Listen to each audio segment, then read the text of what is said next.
India US വ്യാപാര കരാറിനെതിരെ രാജ്യവ്യാപക പ്രതിഷേധം കടുപ്പിക്കാനുള്ള തീരുമാനത്തിലേക്ക് കോൺഗ്രസ് കടന്നിരുന്നു. ഇതിന്റെ ഭാഗമായിട്ട് 5 സംസ്ഥാനങ്ങളിൽ നിന്നുള്ള നേതാക്കളെ നേരിട്ട് വിളിച്ചു വരുത്തി കോൺഗ്രസ് അധ്യക്ഷൻ മല്ലികാർജ്ജുൻ ഖർഗെയുടെ നേതൃത്വത്തിൽ യോഗം ചേർന്നതിന്റെ ഭാഗമായിട്ടാണ് ഇത്തരത്തിലേക്ക് ഒരു വലിയ കോൺഗ്രസ് റാലി, ഇത് കർഷകരെ അണിനിരത്തിക്കൊണ്ട് ഒരു റാലി സംഘടിപ്പിക്കാൻ തിരിച്ചതിന്റെ തുടക്കമാണിന്ന് ഭോപ്പാലിൽ നിന്നും ആരംഭിക്കുന്നത്. ഭോപ്പാലിൽ ജവഹർ ചൌക്കിൽ ഈ റാലി ആരംഭിക്കുന്ന സ്ഥലത്ത് നിന്നാണ് ഞാൻ ഉള്ളത്. ഇവിടെ ഏതാണ്ട് 1 മണിയോടുകൂടി പ്രതിപക്ഷ നേതാവ് രാഹുൽ ഗാന്ധി, AICC അധ്യക്ഷൻ മല്ലികാർജ്ജുൻ ഖർഗെ ഉൾപ്പെടെയുള്ള മുതിർന്ന കോൺഗ്രസ് നേതാക്കളായിരിക്കും ഇത് ഉദ്ഘാടനം ചെയ്യുക. ഒരു വലിയ റാലി സംഘടിപ്പിച്ചുകൊണ്ട് രാജ്യത്ത് ആകമാനമുള്ള കർഷകരെ പ്രതിനിധീകരിച്ചുകൊണ്ട് 1000-ലധികം കർഷകർ ഇവിടെ ഇന്ന് പങ്കെടുക്കുന്നുണ്ട്. ഇന്ത്യ US വ്യാപാര കരാർ അത് പൂർണ്ണമായിട്ടും അത് ജനാധിപത്യ വിരുദ്ധമാണ്, കർഷക വിരുദ്ധമാണ്. കർഷകരുടെ അടിയറവ് വെച്ച്, കർഷകരുടെ അവകാശങ്ങൾ അധികാരം ഉപയോഗിച്ച് അടിയറവ് വെച്ചിരിക്കുകയാണ്.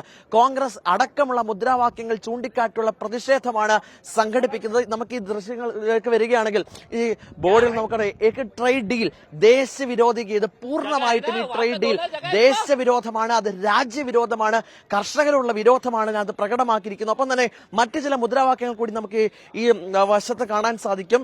കിസാനോം കെ ഹക്ക് സേ സമझौता करती നരേന്ദ്ര കി സറണ്ടർ സർക്കാർ, നരേന്ദ്രമോദിയുടെ സറണ്ടർ സർക്കാരാണ്. ഇതിൽ നരേന്ദ്രമോദി കീഴടങ്ങിയിരിക്കുകയാണ്. അധികാരം ഉപയോഗിച്ചുകൊണ്ട് കർഷകരുടെ അവകാശങ്ങൾ ട്രംപിന് മുന്നിൽ കീഴടങ്ങിയ നരേന്ദ്രമോദിയാണ് രാജ്യം ഭരിച്ചുകൊണ്ടിരിക്കുന്നത് അടക്കമുള്ള മുദ്രാവാക്യങ്ങൾ ഉയർത്തിക്കൊണ്ട് വലിയ പ്രതിഷേധമാണ് കോൺഗ്രസ് സംഘടിപ്പിക്കുന്നത്. ഏത് തരത്തിലേക്ക് ഇതിനെ നേരിടാം, ഒപ്പം തന്നെ ഈ കരാറുമായി ബന്ധപ്പെട്ട് ഇപ്പോഴും വ്യക്തത വരുത്താനുണ്ട്. എന്താണ് ഇന്ത്യ US വ്യാപാര കരാർ എന്ന് കൃത്യമായി കർഷകർക്കറിയാത്ത സാഹചര്യമുണ്ട്, രാജ്യത്തെ ജനങ്ങൾക്ക് ആർക്കും അറിയാത്ത സാഹചര്യമുണ്ട്. കരാറിൽ കൂടുതൽ വ്യക്തത വരുത്തണം എന്ന അടക്കമുള്ള ആവശ്യങ്ങൾ കൂടി ഇപ്പോൾ കോൺഗ്രസ് മുന്നോട്ട് വയ്ക്കുന്നത്. എന്തായാലും കർഷകരെ അണിനിരത്തിക്കൊണ്ടൊരു വലിയ പ്രതിഷേധം അതിന്റെ തുടക്കമാണ് ഇന്ന് ഭോപ്പാലിൽ നിന്ന് ആരംഭിക്കുവാൻ പോകുന്നത്.